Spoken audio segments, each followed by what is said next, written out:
ഇന്ന് നമുക്ക് ചോറിൻ്റെ കൂടെയും ചപ്പാത്തിയുടെ കൂടെയും ദോശ, ഇഡ്ഡലി, അപ്പം വീട് കൂടെയൊക്കെ കഴിക്കാൻ പറ്റുന്ന നല്ലൊരു വെളുത്തുള്ളിക്കറി ഉണ്ടാക്കിയെടുക്കാം.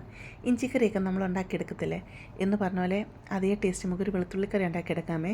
ഇതിന് വേണ്ടി ഒരു പാത്രം അടുപ്പത്ത് വെച്ച് കൊടുത്ത് 2 ടേബിൾ സ്പൂൺ എണ്ണ ഒഴിച്ച് കൊടുക്കുക. ഒരു കൈപ്പിടി നിറച്ചും വെളുത്തുള്ളി ഇതിലോട്ട് അങ്ങ് ഇട്ട് കൊടുക്കുക. വെളുത്തുള്ളി അരിയേണ്ട ആവശ്യമൊന്നുമില്ല. ഇതിലോട്ട് 6 കൊച്ചുള്ളി, 1 ടീസ്പൂൺ നല്ല ജീരകം, 1/4 ടീസ്പൂൺ മുഴുവൻ ഉലുവ, 1/2 ടീസ്പൂൺ മുഴുവൻ കുരുമുളകും, 1 തണ്ട് കറിവേപ്പിലയോട് ഇട്ട് കൊടുത്ത് ഇതിനെ ഒന്ന് വഴറ്റിയെടുക്കണം. ഇതിൻ്റെയൊക്കെ കളറൊക്കെ മാറി ഉള്ളിയൊക്കെ ഒന്ന് സോഫ്റ്റ് ആയി വരുന്ന ഈ ഒരു പരുവാവുന്ന സമയത്ത് തീ അങ്ങ് ഓഫ് ചെയ്യുക. ഇത് തണുക്കാനായിട്ട് വെക്കുക. തണുത്ത് കഴിയുമ്പം എണ്ണയോട് കൂടി സഹിതം മിക്സിയുടെ ചെറിയ ജാറിലോട്ട് ഇത് മാറ്റുക.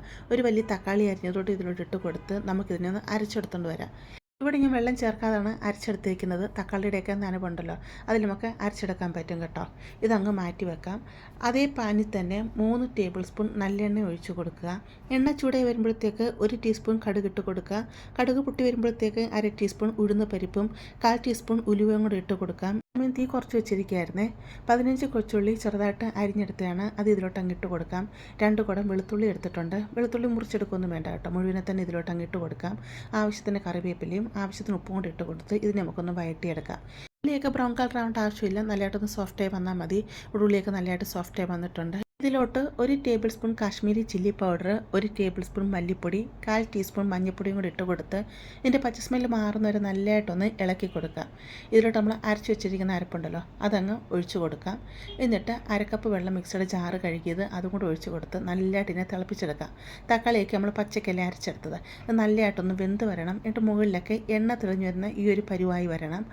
ഒരു നാരങ്ങ വലുപ്പത്തിൽ പിഴുപുളി 1/2 കപ്പ് വെള്ളത്തിൽ കുതിരാൻ വെച്ചിരുന്നു, അത് പിഴിഞ്ഞെടുത്തത് ഇതിലോട്ടങ്ങ് ഒഴിച്ചു കൊടുക്കുക. എന്നിട്ട് നല്ലതായിട്ട് ഇളക്കി അങ്ങ് മിക്സ് ചെയ്യുക.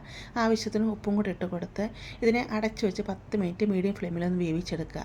10 മിനിറ്റ് കൂടെ ആയിട്ടുണ്ട്. കറിയൊക്കെ നല്ലതായിട്ട് കുറുകി മുകളിലൊക്കെ എണ്ണ തെളിഞ്ഞ് വന്നിട്ടുണ്ട്. ഇപ്പോൾ ഇത് കണ്ടു കഴിഞ്ഞാൽ ഇഞ്ചിക്കറിയുടെയൊക്കെ ആ ഒരു പരുവത്തിലായി വന്നിട്ടുണ്ട്. ഇതിലോട്ട് 1 ടീസ്പൂൺ ശർക്കരപ്പൊടിയും കൂടി ഇട്ട് കൊടുത്ത് നല്ലതായിട്ട് ഇളക്കി ഒന്നും കൂടെ തിളച്ച് വരുമ്പോൾ എണ്ണയൊക്കെ മുകളിൽ തെളിഞ്ഞ് വരുന്നൊരു പരുവാകുമ്പോൾ തീ ഓഫ് ചെയ്യാവുന്നതാണ്.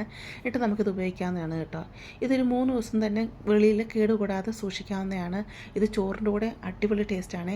ചോറിൻ്റെ കൂടെ മാത്രമല്ല, ചപ്പാത്തിയോടായാലും ദോശ, ഇഡ്ഡലി, അപ്പം ഇവയോടൊക്കെ ബെസ്റ്റ് കോമ്പിനേഷനാണ് കേട്ടോ. നിങ്ങൾക്ക് ഇഷ്ടപ്പെടുവാണെങ്കിൽ ചാനൽ ഒന്ന് സബ്സ്ക്രൈബ് ചെയ്യാനും ലൈക്ക് ചെയ്യാനും നിങ്ങളുടെ അഭിപ്രായങ്ങൾ അറിയിക്കാനും മറക്കരുതേ.